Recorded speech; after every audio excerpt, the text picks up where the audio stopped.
There was a piece of advice that was passed on to me when I was a young pastor, pastoring my very first church, and I had this issue that was just kind of grinding at me, and I wanted to take a stand, and I got some counsel from a very wise, seasoned veteran pastor.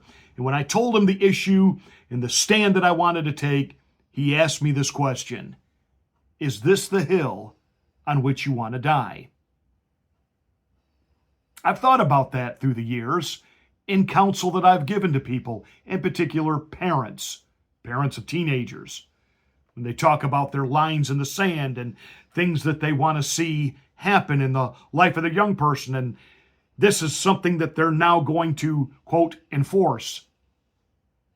And sometimes when I think it's a little bit out there, ridiculous, I ask the question, is this the hill on which you want to die? There are some things that bug me and I keep it to myself. There are some things that irk me and I'll say something. There are some things I'll rant about. There are some things I'll fight about. Then there's some things that are really the hill on which I will die. Apparently the Democrats have decided they have found the hill that they are now willing to die on. I saw the comments of President Bukele, and I look forward to meeting with him. I've requested to meet with him. I reached out to the ambassador here to ask to meet while he's here. But I've also made clear if we can't meet here, I do intend to go to El Salvador to discuss the release of this individual who is illegally detained, a Maryland man who's the father of 3 in a notorious prison in El Salvador. And I believe the president of El Salvador will recognize why it's important to allow him to return to the United States of America. Senator Chris Van Hollen from Maryland has decided that he will die on the hill of defending murderous, villainous, illegal immigrants to the United States over U.S. citizens. This is now the Democrat plan. This is now Democrat suicide. Let's get ready to rumble! You can't handle the truth.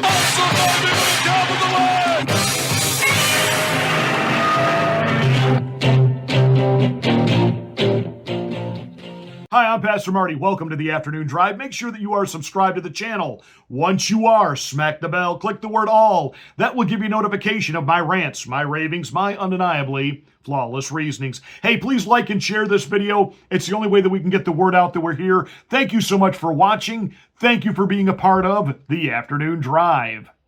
The person in question is Abrego Garcia, which the media keeps reporting as a Maryland father. Really? He's actually a citizen of El Salvador.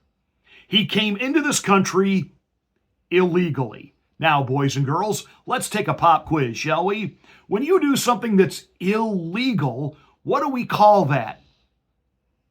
Crime. Yes, I heard somebody out there say it. It's a crime. So when you have the media fawning all over itself to say, this man's not even a criminal, he came in illegally. We're saying this slow. We're writing it in crayon. He came in illegally. He is a criminal. But it's not only that. He's committed crime since being here. He's been arrested multiple times for domestic violence. This guy is not a hero. And I love how they keep showing this one picture of him that he's supposed to, have his dad smile on. Yet there are other pictures which were in the 2 criminal proceedings that he has already had for deportation that he is a member of MS-13. He has the MS-13 body tats on him, clearly identifying with MS-13, and they've got the pictures of him looking rather gangsta. Now let me just say, having grown up in upstate New York in the 1970s and 1980s, we got TV out of New York City, and the evening news was always pretty much the same thing. There would be some thuggery that happened, at a subway, at a bus stop, and especially if the young thug was dealt with by someone who decided not to be a victim, but to rather stand up for themselves, they would show pictures of the thug, but not as a thug. They'd have a picture of when he was 8 years old. They'd have a picture of him singing in church. They didn't show you the picture of what he looked like with the gold grill and the dagger tattoo on his side of his cheek with blood dripping off the end of it. They didn't show you what he looked like now. And that's what they're doing with this guy from Maryland. He's not from Maryland. He's from El Salvador, and Team Trump set the record straight. Do you plan to ask President Bukele to help return the man who your administration says was mistakenly deported? The man who was mistakenly deported to El Salvador? Well, let me ask Pam, would you answer that question? Sure, President. First and foremost, he was illegally in our country. He had been illegally in our country. And in 2019, two courts, an immigration court and an appellate immigration court, ruled that he was a member of MS-13 and he was illegally in our country. Right now, it was additional paperwork had needed to be done. That's up to El Salvador if they want to return him. That's not up to us. The Supreme Court ruled, President, that if, as El Salvador wants to return him, this is international matters, foreign affairs, if they wanted to return him, we would facilitate it, meaning provide a plane. When President Trump declared MS-13 to be a foreign terrorist organization, that meant that he was no longer eligible under federal law, which I'm sure you know, you're very familiar with the INA, that he was no longer eligible for any form of immigration relief in the United States.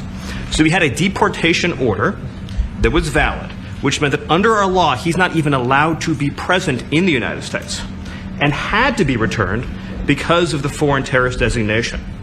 This issue was then, by a district court judge, completely inverted, and a district court judge tried to tell the administration that they had to kidnap a citizen of El Salvador and fly him back here. That issue was raised to the Supreme Court, and the Supreme Court said the district court order was unlawful, and its main components were reversed 9-0 unanimously, stating clearly that neither Secretary of State nor the President could be compelled by anybody to forcibly retrieve a citizen of El Salvador from El Salvador, who again is a member of MS-13, which, as I'm sure you understand, rapes little girls, murders women, murders children, is engaged in the most barbaric activities in the world, and I can promise you, if he was your neighbor, you would move right away. This individual is a citizen of El Salvador. He was illegally in the United States and was returned to his country. That's where you deport people, back to their country of origin, except for Venezuela that wasn't refusing to take people back, or places like that. I can tell you this, Mr. President, no, the foreign policy of the United States is conducted by the President of the United States, not by a court. And no court in the United States has a right to conduct the foreign policy of the United States. It's that simple.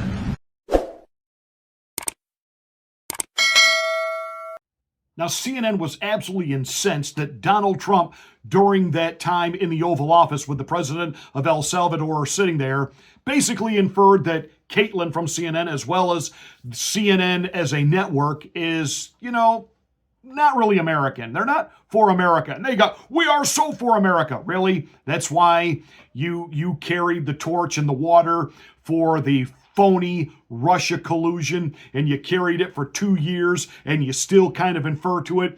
You were all in on the Trump double impeachments. You were all in on the lawfare when, SWAT teams and the FBI are kicking down the doors of Mar-a-Lago and, going to perp walk Donald Trump in Atlanta by, Fat Fanny, who, wanted to make a name for herself, and then Letitia James in New York. And look at the trouble she's in now. We'll be doing another commentary later on about that. And on and on and on it goes. Basically thwarting the will of the American people, and then, constantly referring to Trump supporters and MAGA people as, J6ers. It's just unbelievable. You really do hate the country, and the fact that you are willing to carry the torch for someone who doesn't belong here. But Trump's press secretary, who is not Jen Psaki, who is, who I always used to refer to as Peppermint Patty, or Jean-Pierre Van Damme, or whatever the last one's name was for Biden. No. Trump's press secretary, she brings receipts, and she set the record straight on Mr. Garcia. Today, we have officially learned Democrat officials still refuse to accept the will of the American people. Maryland Democrat Senator Chris Van Hollen rushed to Dulles Airport this morning to fly to El Salvador, potentially using taxpayer dollars, to demand the release of deported illegal alien MS-13 terrorist. The Democrats and the media in this room have continually and wrongly labeled Kilmar Abrego Garcia as a Maryland father. There is no Maryland father. Let me reiterate. Kilmar Abrego Garcia is an illegal alien, MS-13 gang member and foreign terrorist who was deported back to his home country. And when Kilmar Abrego Garcia was originally arrested, he was wearing a sweatshirt with rolls of money covering the ears, mouth, and eyes of presidents on various currency denominations. This is a known MS-13 gang symbol of hear no evil, speak no evil, see no evil. Abrego Garcia was also arrested with 2 other well-known members of the vicious MS-13 gang. And 2 separate judges found that Abrego Garcia was a member of MS-13, and that finding has never been disputed. And just this morning, it was revealed through Maryland court documents that Abrego Garcia's wife petitioned for an order of protection against him for 2 instances of domestic violence in May of 2021. And here is the order right here. The court ordered that the respondent committed the following acts of abuse. Once in May of 2021, assault in any degree. And on May 4th of 2021, he punched and scratched his wife, ripped off her shirt, and grabbed and bruised her. This is from a court in Maryland. So not only are Democrats rushing to defend an illegal criminal foreign terrorist gang member, but also an apparent woman beater. To set all of that aside, the basic fact that he was illegally inside our country and had a lawful deportation order made him subject to removal back to his home country of El Salvador. And if he ever ends up back in the United States, he would immediately be deported again. Nothing will change the fact that Abrego Garcia will never be a Maryland father. He will never live in the United States of America again. And the United States Supreme Court ruled unanimously that the President of the United States and the Secretary of State could not be compelled to forcibly retrieve this citizen of El Salvador who is currently locked up in a maximum security prison in his home country due to his MS-13 membership. To remind the media and the Democrat Party, MS-13 are among the most vicious and dangerous individuals in this world. They pose a direct threat to the United States, El Salvador, and any other country who maintains basic law and order. MS-13 rapes innocent girls and women, runs sex trafficking operations, murders for sport, and terrorizes law-abiding people. That's why El Salvador President Bukele made it clear this week that he will not be releasing this MS-13 gang member from his prison. Now, our Maryland senator said he's going to get a meeting with the president of El Salvador and they'll release Abrego to him. Well, the president was out of the country when he flew down there on the taxpayers' dime.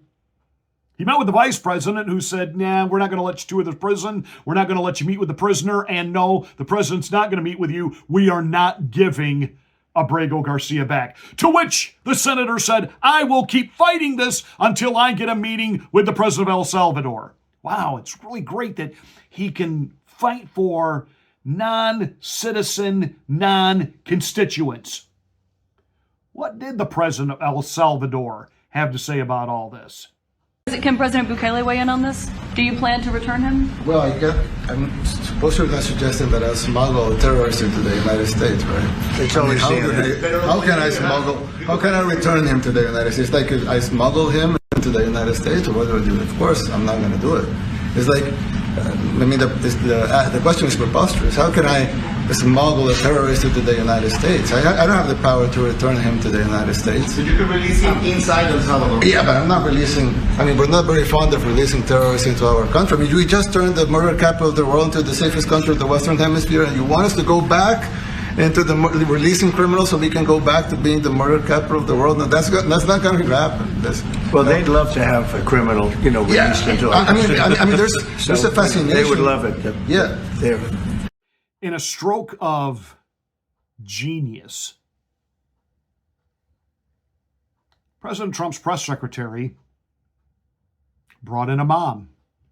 The mom of Rachel Morin,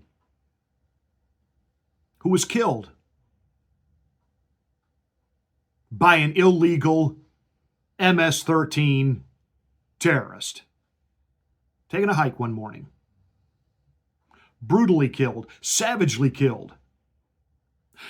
A constituent of the senator who's in El Salvador.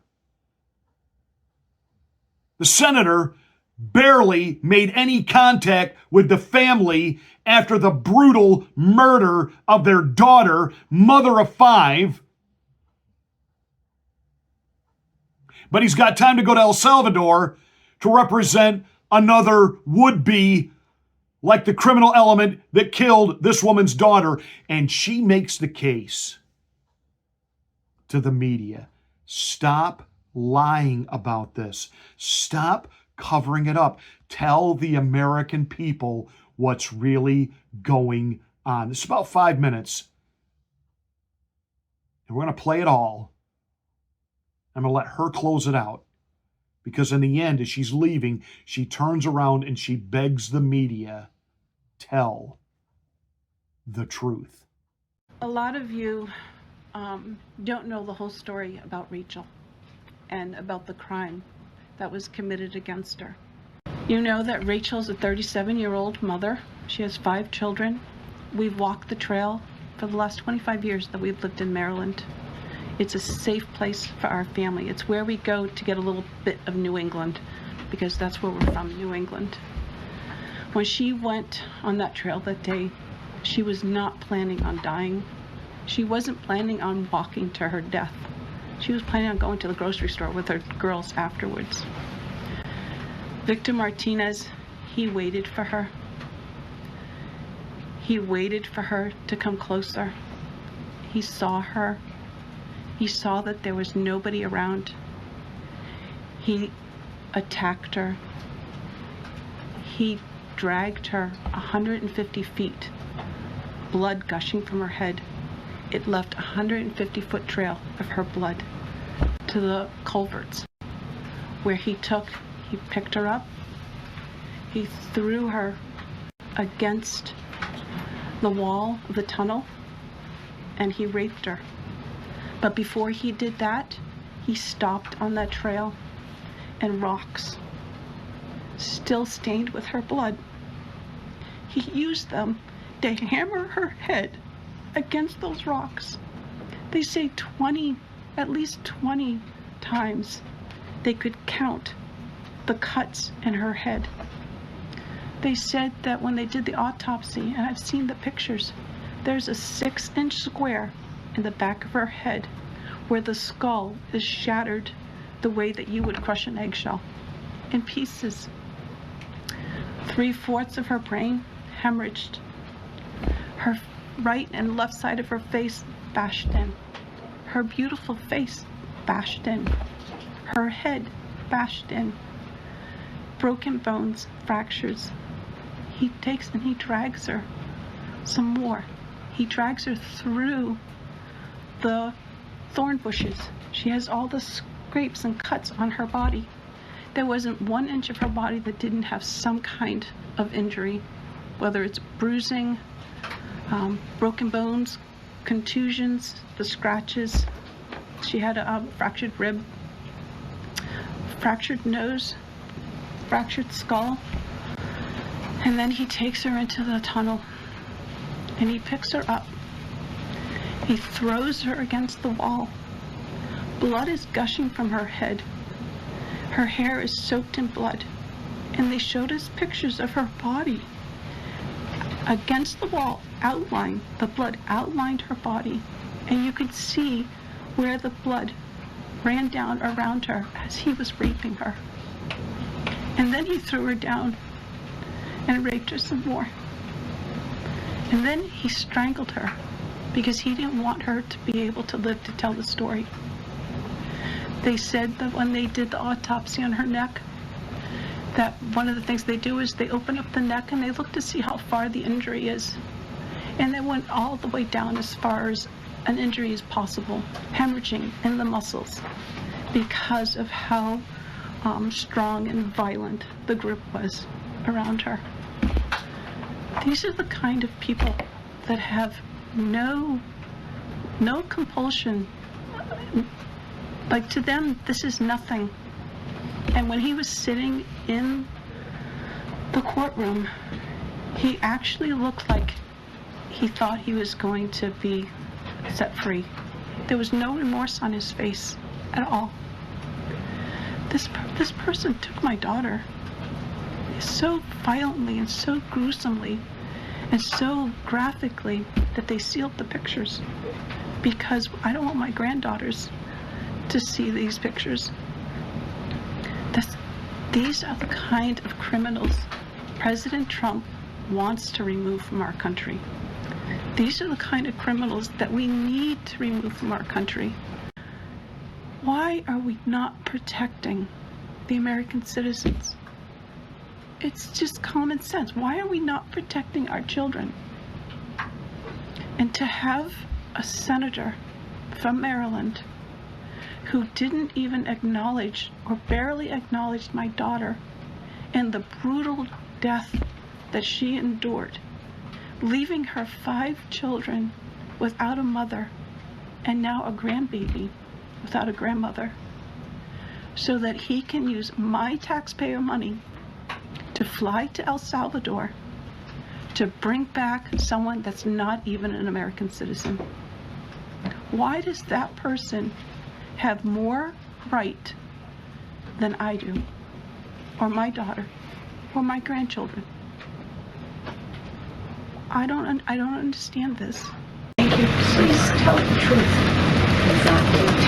Tell the truth. Yeah. Tell how violent it really is. This is about Protecting our children. It's more than just politics or votes or just anything. It's about national security, protecting Americans, protecting our children.